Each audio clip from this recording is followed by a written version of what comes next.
Ada dua nikmat yang kata Rasulullah SAW sering membuat kita lalai.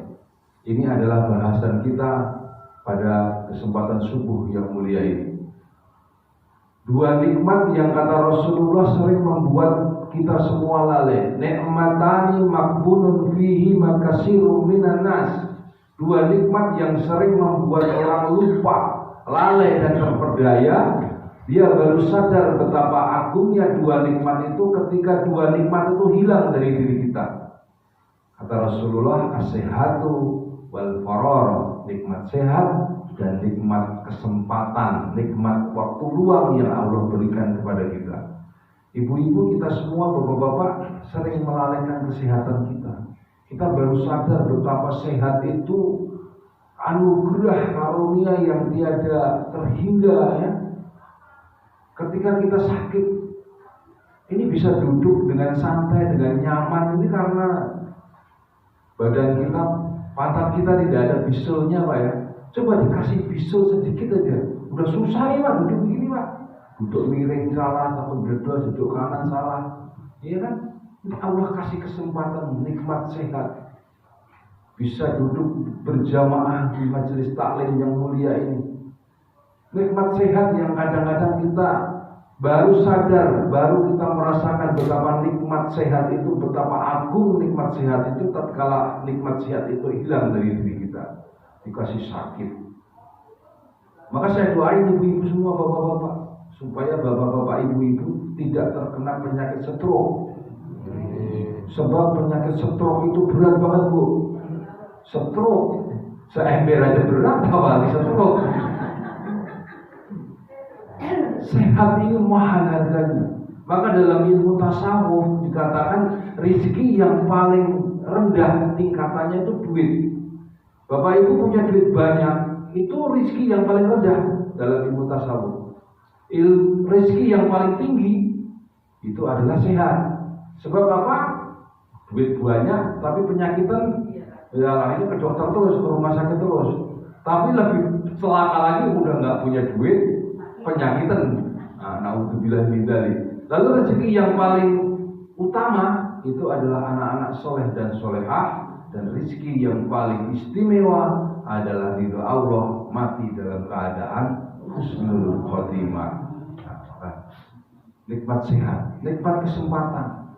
Ini hamba-hamba Allah yang terpilih diberikan nikmat kesempatan. Banyak di luar sana diberikan Allah nikmat sehat, panjang umur, tapi tidak diberikan kesempatan untuk bisa sholat berjamaah subuh. Semakin hari, semakin lama, semakin makmur, semakin banyak jamaahnya, berkah barokah buat kita semua. Nikmat kesempatan ini hanya Allah berikan kepada hamba-hambanya yang terpilih. Maka bersyukur dan berbahagialah ibu-ibu, bapak-bapak yang sampai pagi hari ini Allah anugerahkan nikmat kesempatan untuk bisa melaksanakan subuh berjamaah. Nah, maka berkaitan dengan nikmat sehat dan nikmat istiqomah, nikmat sehat dan nikmat waktu luang, mengisi waktu luang ini, ada 4 pesan yang ingin saya sampaikan secara singkat. Pertama, kalau kita masih diberikan kemampuan Pak untuk sholat di belakang imam, sholat kita di belakang imam. Sebelum suatu saat nanti kita semua akan disolatkan di depan imam. Pasti datangnya itu. Kalau Allah masih anugerahkan kekuatan kepada kita untuk berjalan melangkahkan kaki menuju ke masjid, jalanlah ke masjid. Ketika adzan dikumandangkan, tinggalkan semua kegiatan, datang ke masjid. Sebelum suatu saat nanti ibu bapak kita semua digotong rame-rame oleh tetangga kita, saudara-saudara kita untuk datang ke masjid untuk yang terakhir kalinya. Selama kita Allah masih anugerahkan kekuatan kita untuk baca Al-Quran, lisan kita ringan untuk membaca Al-Quran, baca Al-Quran ini Pak Bu. Sebelum suatu saat nanti ayat-ayat suci Al-Quran ini dibacakan di depan jenazah kita yang terbujur kaku. Maka saya sering dapat berita dari Pak Riyadi, kita lagi yang tadarus. Ini bagus banget, banyak sekali jamaahnya ikut tadarus dipimpin sama Pak Haji. Berkah barokahnya luar biasa Bu. Bukan cuma sekedar yang baca, yang dengerin yang di sana, yang sedang tiduran, yang sedang ngopi sambil merokok begini, dengerin bacaan Quran, berkahnya dapat. Lingkungan menjadi tenang, aman, tentram, damai, gemaripah, loh jinawi, dan keteraharjo karena dari bacaan-bacaan Al-Quran yang ibu bapak kumandangkan setiap malam. Darus ini satu hari satu juz Pak dia, ini bisa luar biasa mestinya. Satu hari satu juz, tiap bulan bisa khataman ini. Madang gede terus ini seperti di sini ya. Pertama tadi Bu ya, kalau kita masih diberikan kesempatan untuk sholat di belakang imam, sholat di belakang imam sebelum nanti kita disolatkan di depan imam. Kalau kita masih punya kemampuan untuk melangkahkan menuju ke masjid, datang ke masjid sebelum kita nanti digotong terbujur kaku jenazah kita, digotong rame-rame kita ke masjid untuk yang terakhir kalinya. Kalau masih ada kesempatan kita untuk membaca Al-Quran, baca Al-Quran dengan baik dan benar sebelum suatu saat nanti ayat-ayat suci Al-Quran ini dibacakan di tubuh di depan jenazah kita. Yang terakhir, kalau Allah masih anugerahkan kemampuan kepada kita untuk bersedekah, sedekah Bu. Sebelum suatu saat nanti ibu sudah terputus, sudah tidak lagi bisa bersedekah lagi. Karena apa? Sesungguhnya para penghuni kubur saat ini berteriak, mereka semua minta tolong, menangis, minta ampun kepada Allah untuk dikembalikan ke alam dunia lagi. Dalam satu ayat diceritakan, di situ dikisahkan laula akhortani ila ajalin qarib. Mereka itu semua berkata kepada Allah bahwa saya tidak kembalikan ke dunia, tunda ajalku ajalin qarib, sesaat saja. Hidupkan aku kembali ya Allah, tunda ajalku. Kalau bahasa kita Bu, oh ya saya dikasih kesempatan lagi Gusti Allah hidup di dunia setahun dah. Kalau nggak boleh setahun ya cuma sebulan juga nggak apa-apa. Nggak boleh sebulan, seminggu. Nggak bisa seminggu, sehari. Nggak bisa sehari, sejam aja dah. Nggak bisa sejam, 5 menit. Kalau nggak 5 menit, 1 menit juga nggak apa-apa dah. Sesaat, laula ajalin qarib. Sesaat aja kembalikan aku ke dunia. Apa kata orang-orang yang ada di dalam alam barzah, para penghuni kubur, ketika permintaannya dikabulkan oleh Allah, fa asaddaqu wa aku minas sholihin. Aku ingin bersedekah. Aku ingin bersedekah dan menjadi orang-orang yang soleh. Bukan aku ingin haji, saya pengen umroh, saya pengen ngaji, saya pengen sholat lagi. Enggak.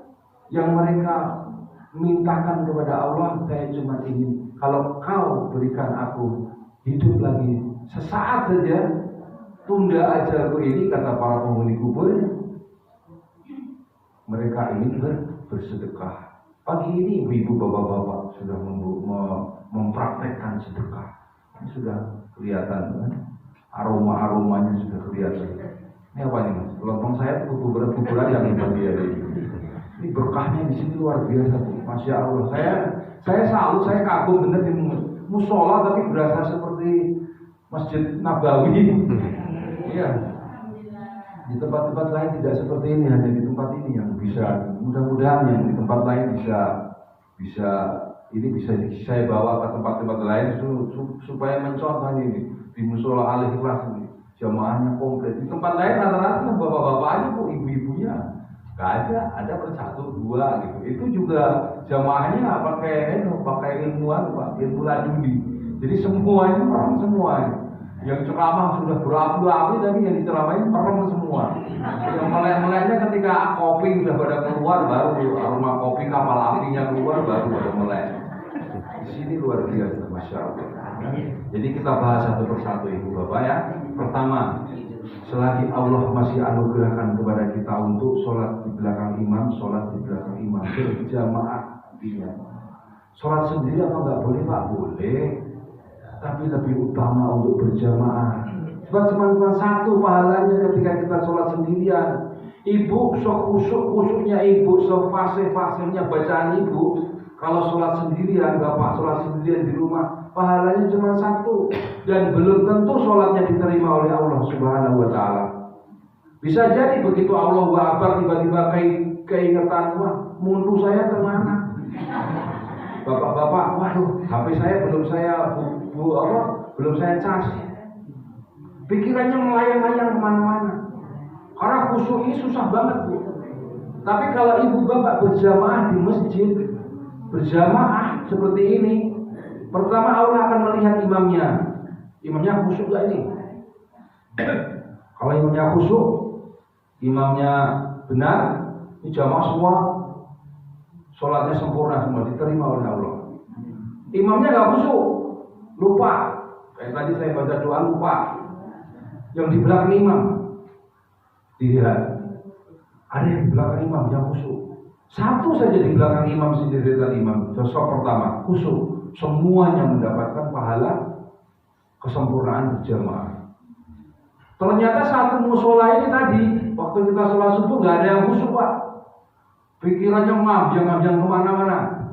Yang anak belum bayaran, yang SPP belum dibayar, BPJS nunggu, macam-macam pikirannya. Gak ada yang khusyuk. Tapi kata Allah apa? Kata Allah perintahkan sama malaikat. Coba kamu periksa, barisannya rapi tidak? Tadi imamnya mengarahkan untuk istawu atau diluruskan, rapatkan soft, enggak. Ketika dilihat ternyata barisannya lurus,